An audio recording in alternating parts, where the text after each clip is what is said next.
Coucou tout le monde, j'espère que vous allez bien. On se retrouve aujourd'hui pour une nouvelle vidéo, donc mes favoris du mois de février. Encore une fois, je suis en retard, mais vous en avez absolument l'habitude, donc ce n'est pas grave. Donc, il n'y a pas énormément de choses aujourd'hui, mais il y a quelques petites choses quand même bien sympas, donc on va commencer tout de suite. Alors, le premier article que je vais vous présenter, je ne peux pas dire que c'est un top, ni un flop, c'est un article vraiment pour lequel je n'arrive pas à me faire d'opinion. Alors c'est tout simplement le mascara volume déployé waterproof de chez Yves Rocher. J'en ai énormément entendu parler sur YouTube, sur les réseaux sociaux. Je sais qu'il y a une youtubeuse, Kiyu, qui pendant des années, ça a été son must-have, elle l'a adoré pendant des années. Mais bon, faut avouer que Kiyu a des cils magnifiques, elle a des cils de 3 mètres de long. Mais bon. Et généralement, moi, j'adore, comme vous pouvez le savoir, le Butter Than Sex de Too Faced. Malheureusement, je l'ai terminé et il n'y a pas de Sephora très proche de chez moi. Je suis obligée de courir sur l'île et là, perso, j'avais pas trop envie. Donc, en allant faire mes courses la dernière fois, je suis passée devant un Yves Rocher. Et je me suis dit, tiens, pourquoi pas l'essayer, vu que certaines personnes le comparent au dupe du Butter Than Sex de Too Faced. Alors, j'ai vraiment un problème avec ce mascara. Je ne peux pas dire qu'il n'est pas bien, mais déjà au niveau de la brosse, donc on n'est pas absolument, enfin moi je trouve qu'on n'est absolument pas sur le même type de brosse que celui du Butter Than Sex. On a une petite brosse en poil comme ceci, qui en elle-même n'est pas mal du tout. Elle est pas mal la brosse. J'ai pas trop de problème avec la brosse, mais déjà j'ai un problème sur le fait que généralement on dit qu'un mascara waterproof aide à tenir la courbure. Et là je trouve que c'est absolument pas le cas. Au contraire, je courbe mes cils, je recourbe mes cils et dès que je pose le mascara, j'ai l'impression que ça fout un poids sur les cils qui les font absolument retomber. Là, je le porte aujourd'hui, je n'ai absolument pas ni la même longueur ni le même volume que quand j'emploie mon Butter Than Sex. Alors, j'ai une petite théorie sur le fait que je n'arrive pas à me mettre en opinion sur ce produit. C'est tout simplement, je crois que j'ai trouvé mon must-have à moi qui est le Butter Than Sex. Si je n'avais pas connu le mascara de Too Faced, je pense que celui-ci aurait pu vraiment me convenir. J'aurais même pu l'adorer, je pense. Mais comme voilà, j'ai trouvé mon must-have chez Too Faced, je pense que c'est pour ça que je n'arrive pas à l'aimer autant qu'il ne devrait. Deuxième produit, c'était un peu obligatoire, vous vous en doutez, en étant une fan inconditionnelle de la marque Too Faced, j'ai pas pu m'en empêcher. Alors, pour vous avouer, quand je l'ai vu les premières fois en photo, j'étais franchement pas attirée. J'avais même dit à mon mari, je pense que celle-là, je vais pas me la prendre. Elle ne me plaît pas du tout. J'ai même trouvé que le packaging rose poudré comme ça me faisait tout simplement penser aux petites palettes qu'on vend chez Claire's pour les enfants, les premières palettes de maquillage. Ça m'avait fait penser à ça. Je trouvais ça vraiment très enfantin et un peu cucul la praline. Mais quand je l'ai eu en main, les matériaux utilisés sont tellement quali que je mets un petit peu de côté la couleur du packaging et je l'aime bien quand même. Je l'aime bien quand même. Et ce qui m'importe, c'est pas le packaging. Désolée, j'ai ma mèche qui m'embête. Et ce qui importe, c'est pas le packaging, c'est vraiment ce qu'il y a à l'intérieur. Alors, la forme des fards me déplaisait aussi. Enfin, les petits cœurs, je trouvais ça pas forcément très utile. Mais bon, c'est pas grave. Par contre, les couleurs sont tout simplement sublimes. Encore une fois, je trouve qu'ils ont réussi à faire quelque chose de vraiment différent. La première, on était sur les tons froids. La première, c'est vraiment ma préférée. Hein. Ouais, je trouve que c'est ma préférée de tous. Donc la première, on était sur les tons froids. La deuxième, on était sur les tons chauds. Et là, je trouve qu'ils ont vraiment réussi à faire un mix des deux. Donc on a de l'irisé, on a du très légèrement pailleté avec ce petit violet qui est ici. Et puis, comme d'habitude, ils ont pensé à laisser les fards crème, les fards clairs, pardon, en grand format. C'est les fards qu'on utilise le plus. Ça, je trouve ça vraiment judicieux de leur part. Je suis maquillée avec cette palette aujourd'hui. J'ai utilisé le fard Bordeaux qui est ici. En cut price, j'ai utilisé le fard Mocha. Et en coin externe, j'ai utilisé le Dark Truffle. Donc, je trouve qu'on peut quand même faire de très très jolis make-up. C'est pas ma préférée, mais elle est quand même très très jolie.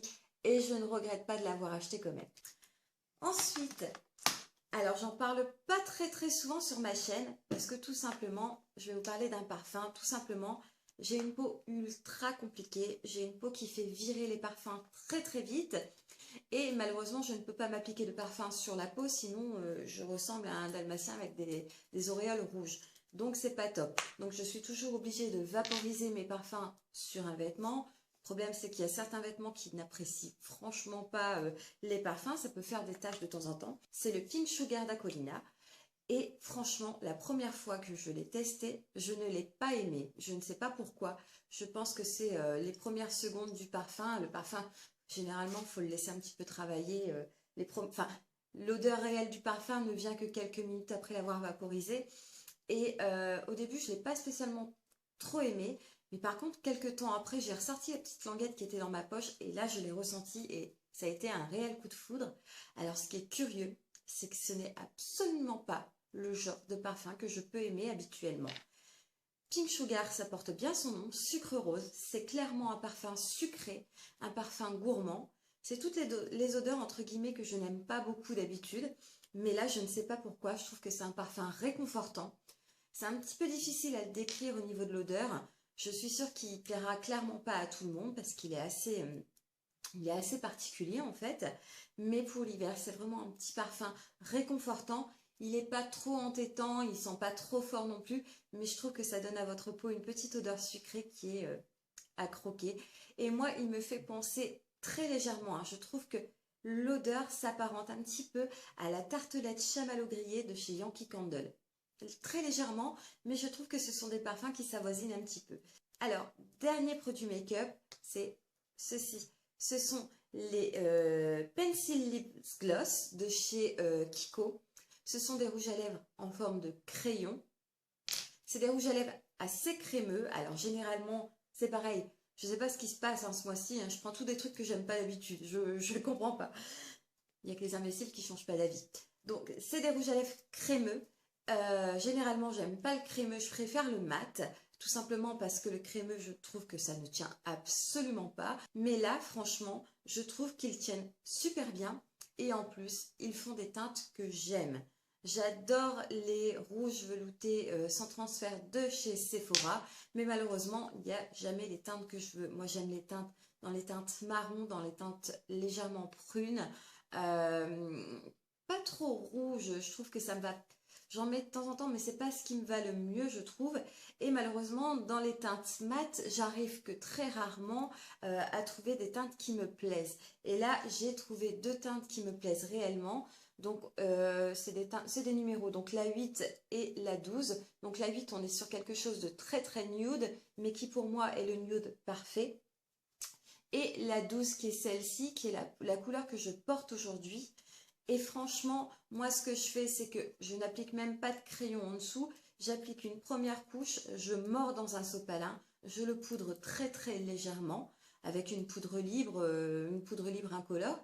Et je remets une toute petite couche et mon rouge à lèvres tient toute la journée. Pour moi, c'est une révolution. Jusqu'à maintenant, il n'y avait que les veloutés sans transfert qui tenaient. Mais là, c'est une révolution, ils tiennent et c'est des couleurs que j'aime beaucoup. Et en plus, ils sont à 2,50 €. Voilà, que demander de plus? Ensuite, on va passer encore dans les catégories beauté, mais pas make-up. Et je vais vous parler de certains produits, mais aussi d'un site. Alors, c'est le site AliExpress. Donc, c'est une sorte d'Amazon, mais donc c'est une plateforme avec plein de revendeurs différents, mais ce sont des magasins asiatiques. Alors, tout d'abord, il y a ceci. Donc, ceci, qu'est-ce que c'est? Ce sont des fossiles. Donc, vous connaissez un petit peu le prix des fossiles. Généralement, moi j'aime beaucoup les fossiles de Allure de chez Claire's qui sont à 6 ou 6,50 € pour une paire. Il y a les fossiles de chez MAC qui sont très bien mais qui sont à 18 € la paire.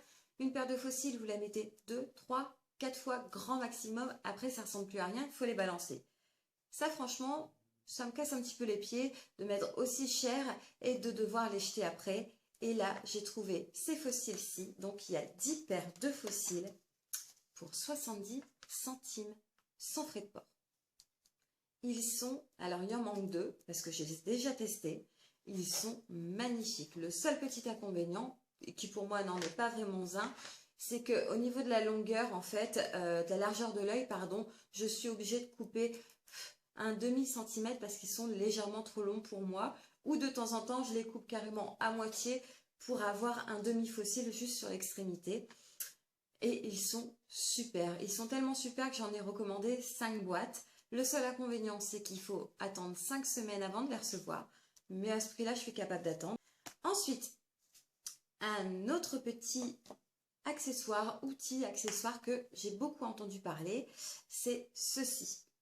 Alors, qu'est-ce que c'est? C'est une brosse Tosowong. Donc, celle-ci n'est pas de la marque Tosowong.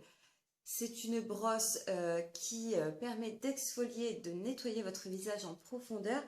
Il y a à peu près 32 000 petites fibres sur chaque brosse. Je crois que la longueur des fibres joue aussi. La douceur des poils peut s'apparenter un petit peu à la qualité d'un pinceau Sigma. Ouais, c'est vraiment super doux. Et depuis que je l'utilise, ma brosse électrique est rangée dans le placard. Ça vaut vraiment clairement toutes les Clarisoniques du monde. Je n'ai pas énormément de problèmes de peau, mais comme toutes les femmes, j'avais quelques petits points noirs juste au niveau du menton et quelques tout petits points noirs ici. Ça fait un mois que je l'utilise tous les soirs, donc je l'utilise en combo avec mon gel Effet Clair. Je n'ai plus aucun, mais aucun point noir. Plus rien. C'est miraculeux. Et l'avantage de ça, c'est que vous pouvez insister plus sur des zones qui en ont besoin, moins sur d'autres. Vraiment, je trouve ça vraiment bien. Je sais que la vraie brosse Tosowong, pardon, est dans les alentours des 25 à 30 euros. C'est vrai que c'est pas donné, mais bon, c'est un truc que vous gardez assez longtemps. Moi, le problème, c'est que je n'ai jamais trouvé un seul endroit où trouver cette brosse Tosowong, la vraie. Donc là, je l'ai trouvée. Alors, ce n'est absolument pas une contrefaçon. Il n'y a absolument pas le nom Tosowong dessus. La vraie Tosowong, déjà, est blanche. Et je pense qu'elle est un peu plus grande. Celle-là est un peu plus petite. Mais la qualité est tout aussi bien. Au niveau du matériel, tout tient bien. Il n'y a pas de problème. Ça ne perd absolument pas ses poils. Et j'ai payé 4,80 € sans frais de port. Encore une fois, il me semble que là, j'ai attendu 4 semaines pour l'avoir. Mais bon, voilà, il faut savoir aussi un petit peu ce qu'on veut. Je l'ai franchement adoré et c'est clairement un petit outil qui fait entièrement partie de ma routine. Maintenant, on va passer à la catégorie random. Il n'y a pas énormément de choses, mais bon, comme d'habitude, vous connaissez encore une fois mon amour pour le thé et j'en ai de nouveau à vous présenter. Donc, ce sont des thés qui viennent du magasin Le Palais des Thés. Et là, j'en ai pris 2. J'en avais déjà pris un. Il y a quelques mois, c'était un thé vert aux fruits rouges qui était bon, mais on restait quand même dans des saveurs classiques, hein, un thé vert fruits rouges, mais il était franchement très très bon. Et là, je ne sais pas pourquoi, j'avais envie d'un thé à base d'amandes, donc la vendeuse m'en a fait voir plusieurs. Donc tout d'abord, on a le Loreley qui est ici, qui est un thé noir à la cannelle, à la vanille et à l'amande. Alors, ça c'est tout simplement, vous avez l'impression de boire de la frangipane, ni plus ni moins. C'est une réelle gourmandise. Et alors, ce qui est rigolo, c'est que, je ne sais pas si les plus jeunes d'entre vous auraient pu connaître cette colle, mais l'odeur, c'est la même odeur que la petite colle Cléopâtre qu'on avait quand on était tout petit, la colle qui colle rien du tout, là, mais qui sentait vraiment super bon, qui sentait l'amande à planer. Et ben, c'est la même odeur. Et au goût, on est vraiment sur quelque chose de frangipane, quelque chose de très gourmand. Donc ça, j'adore vraiment. Et j'en ai pris un autre. Alors, c'est sensiblement les mêmes ingrédients, plus ou moins. Par contre, là, c'est une infusion. C'est le Jardin des Reines. Donc, infusion d'amandes caramélisées et de cannelle. Dans l'autre, on n'avait pas le côté caramélisé et on avait de la vanille en plus. Là, on est juste sur de l'amande caramélisée et de la cannelle. Alors, à l'intérieur, je ne sais pas si vous allez voir, mais vous avez carrément... hop, je ne sais vraiment. Vous avez carrément des morceaux d'amande, des bâtons de cannelle. Alors, les petits bâtons de cannelle, c'est un petit peu plus embêtant si vous avez des pinces, les petites pinces à thé. Il faut que vous cassiez un petit peu le bâton de cannelle pour qu'il rentre dans la pince.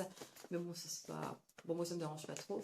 Et là, c'est clairement une odeur de marché de Noël. Voilà. C'est une odeur de marché de Noël. Quand vous rentrez dans un marché de Noël et que vous passez à côté des vendeurs de vin chaud ou alors des vendeurs de pain d'épices, tout ça. C'est clairement un thé très gourmand, c'est un thé d'hiver. Alors je sais qu'on approche du printemps, mais j'ai encore envie de petites gourmandises d'hiver. Donc c'est vraiment une gourmandise là aussi. Et là c'est une infusion. Alors j'avais un petit peu peur du fait que ce soit une infusion, j'avais un petit peu peur que le goût soit moins fort, moins prononcé, pardon. Et bien absolument pas. Et en plus, le fait que ce soit une infusion, c'est moins chargé en théine. Donc voilà, j'espère que ces favoris vous auront plu. J'espère que ça aura pu vous faire découvrir quelques petits produits. En attendant la prochaine vidéo, je vous fais d'énormes bisous et je vous dis à très bientôt. Ciao!